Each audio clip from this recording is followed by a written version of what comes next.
नमस्कार,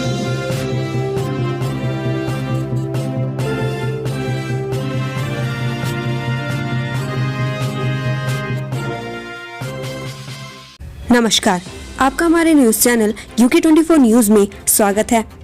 मौसम समाचार। उत्तराखंड में आज ऐसा रहेगा मौसम का मिजाज।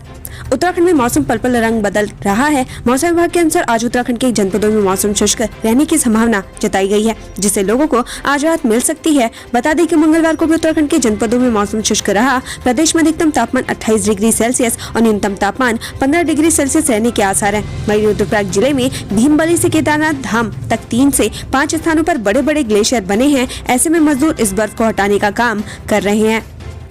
अब बात करते हैं डीजल पेट्रोल के दामों की। उत्तराखंड में आज ये हैं पेट्रोल और डीजल के दाम। देहरादून की बात करें तो आज पेट्रोल के दाम है 94 रुपए 2 पैसे, वहीं डीजल के दाम है 87 रुपए 37 पैसे। हरिद्वार की बात करें तो आज पेट्रोल के दाम है 93 रुपए 24 पैसे, वहीं डीजल के दाम है 86 रुपए 54 पैसे। रुद्रपुर की बात करें तो आज पेट्रोल के दाम है 93 रुपए 45 पैसे, वहीं डीजल के दाम है 86 रुपए 80 पैसे। हल्द्वानी की बात करें तो आज पेट्रोल के दाम है 93 रुपए 27 पैसे, वहीं डीजल के दाम है 86 रुपए 60 पैसे। जानिए आज देश और प्रदेश में क्या कुछ रहेगा खास। राजभवन में बसंतोत्सव का आज आखिरी दिन। उत्तराखंड राजभवन में बसंतोत्सव का आज हो जाएगा समापन। राजभवन में विभिन्न प्रजातियों के खूबसूरत फूलों की प्रदर्शनी लगाई गई है। इस मौके पर लोगों को फूलों की खेती की जानकारी भी दी जा रही है, ताकि फूलों की खेती से लोगों की आर्थिकी को भी मजबूत किया जा सके।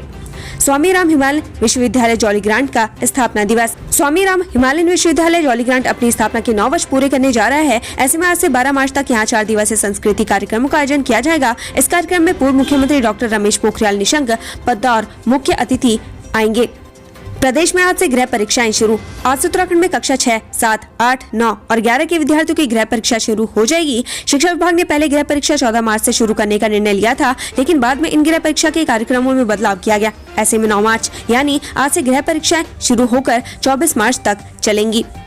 कृषि विज्ञान मेला का आयोजन। भारतीय कृषि अनुसंधान संस्थान पूसा की ओर से नई दिल्ली में कृषि विज्ञान मेला 2022 का आयोजन 9 मार्च से किया जाएगा। इन 3 दिवसीय मेले का आयोजन किसानों को स्मार्ट खेती और ड्रोन तकनीक की जानकारी दी जाएगी। इसके अलावा किसान यहां से उन्नत बीज की खरीद भी कर सकेंगे। डालनवाला में अधिकारियों की शय पर निगम की भूमि पर कब्जा, पार्षदों ने की कार्रवाई की मांग। पार्षदों का कहना है कि निगम के अधिकारियों की तरफ से उन्हें कोई भी संतुष्ट जवाब नहीं मिला। ऐसे में कहीं न कहीं यह लगता है कि भूमाफिया के साथ नगर निगम के कर्मचारियों की मिली भगत है, जिसके कारण भूमाफिया निगम की भूमि पर कब्जा कर रहे हैं। मालिक के पैसे पर 2 भाइयों की नीयत हुई खराब, 2 लाख लेकर हुए फरार। एक आड़े दिन ने अपने यहाँ काम करने वाले 2 सगे भाइयों को 2 लाख रुपए बैंक खाते में जमा कराने दिए थे, जिसके बाद से दोनों भाई पैसे लेकर रफू चक्कर हो गए। मामले में पीड़ित की शिकायत पर पुलिस ने दोनों के खिलाफ मुकदमा दर्ज कर तलाशी शुरू कर दी है। विश्व महिला दिवस। स्कूली बच्चों को सिखाए आत्मरक्षा की गुर। पद्मश्री बसंती बिष्ट और कल्याण सिंह ने की शिरकत। विश्व महिला दिवस पर चमोली पुलिस ने स्कूली बच्चों को आत्मरक्षा के गुर सिखाए। कार्यक्रम का शुभारंभ पद्मश्री जागर गायिका बसंती बिष्ट और मैती आंदोलन के प्रणेता पद्मश्री पर्यावरणविद कल्याण सिंह रावत ने किया। कालाडूंगी में खनन माफिया के खिलाफ मुकदमा दर्ज। ग्रामीणों को डराने धमकाने का आरोप। ग्रामीणों को धमकाने के आरोप में खनन माफिया सुरजन सिंह के खिलाफ कालाडूंगी थाने में केस दर्ज किया गया है। ग्रामीणों का आरोप है कि सुरजन सिंह भूमि समतलीकरण के आरोप में खनन कर रहा है, साथ ही विरोध करने पर धमकी दे रहा है। घरेलू विवाद में युवक ने खुद को मारी गोली, इलाज के दौरान मौत। सिविल लाइन कोतवाली क्षेत्र के मोहपुरा गांव में एक युवक ने घरेलू विवाद में खुद को गोली मार दी। घटना के बाद आनंद फानंद में घायल युवक को परिजनों ने अस्पताल पहुंचाया, जहां इलाज के दौरान युवक ने दम तोड़ दिया। वहीं पुलिस इस पूरे मामले की जांच में जुट गई है। जानकारी के मुताबिक मोहनपुरा गांव निवासी सुमित ने बीते नवंबर में लव मैरिज की थी। शादी के बाद उनके परिवार में सब कुछ ठीक चल रहा था। परिजनों की माने तो सुमित कुछ दिनों से परेशान चल रहा था, लेकिन उससे पूछने पर भी कारण नहीं बताया। वहीं कल सुमित ने खुद को गोली मार दी। वहीं घटना की सूचना पाकर पुलिस भी अस्पताल पहुंची और शव के पंचनामे की कार्रवाई की। पुलिस को भी प्रथम दृष्टया यह मामला आत्महत्या का लग रहा है। ऐसे में जाँच के बाद पुलिस ने शव को परिजनों को सौंप दिया है। मतगणना को लेकर कांग्रेस की बैठक। हरदा बोले, नर्वसनेस और कुंठा छुपाने के लिए बीजेपी बना रही प्लान। बीजेपी के साथ साथ कांग्रेस भी 10 मार्च को होने वाली मतगणना की तैयारियों में जुट गई है। मतगणना से पहले और बाद में कांग्रेस किस रणनीति के तहत काम करेगी, इसी को लेकर मंगलवार को देहरादून के निजी होटल में कांग्रेस के वरिष्ठ नेताओं की बैठक हुई। गंगा में खनन का मामला। मातृ सदन की याचिका पर हाईकोर्ट ने सरकार से मांगा जवाब। हरिद्वार में गंगा नदी में हो रहे खनन को लेकर मातृ सदन में जो जनहित याचिका दायर की थी, उस पर उत्तराखंड हाईकोर्ट में मंगलवार को सुनवाई। की। मामले को सुनने के बाद कार्यवाहक मुख्य न्यायाधीश संजय कुमार मिश्रा और न्यायमूर्ति आर.सी. खुलबे की खंडपीठ ने सरकार से 16 मार्च तक जवाब पेश करने को कहा है। मामले की सुनवाई के लिए 16 मार्च की तिथि नियत की हुई है। उत्तराखंड कोविड-19 ट्रैकर। उत्तराखंड में 24 घंटे में मिले 33 नए कोरोना संक्रमित, 42 हुए स्वस्थ, एक्टिव केस 482। नैनीताल हाईकोर्ट में धर्म संसद हेट स्पीच मामले की सुनवाई, कोर्ट ने खारिज की वसीम रिजवी की जमानत याचिका।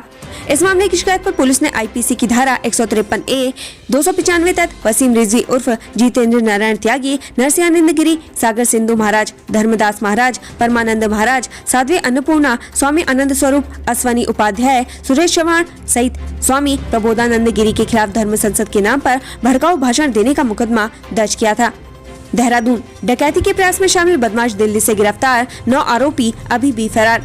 मुथूट फाइनेंस गोल्ड लोन की देहरादून शाखा से लूट के प्रयास में शामिल आरोपी इस्तक आलम निवासी झारखंड को देहरादून पुलिस ने दिल्ली के निजामुद्दीन रेलवे स्टेशन के पास से गिरफ्तार कर लिया है। लूट में 10 बदमाश शामिल थे, जो कि 5 नेपाल और 5 झारखंड के रहने वाले हैं। एसएसपी ने टीम को 25,000 रुपए इनाम देने की घोषणा की है। इसके साथ ही एसएसपी ने 2 चेन स्नैचिंग और एक हरिपुर कला डकैती की घटनाओं का भी खुलासा किया है। उत्तराखंड की राजनीति में सबसे ऊपर हिंदुत्ववाद, चुनावी मैदान में दिलचस्प भिड़ंत। उत्तराखंड में चुनाव के दौरान धार्मिक ध्रुवीकरण और हिंदुत्व एक बड़ा फैक्टर रहा है।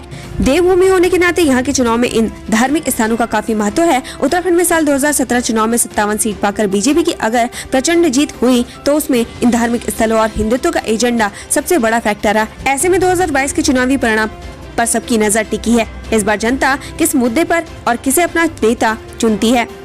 काउंटिंग को लेकर पुलिस और प्रशासन ने कसी कमर, शराब की दुकानें भी रहेंगी बंद।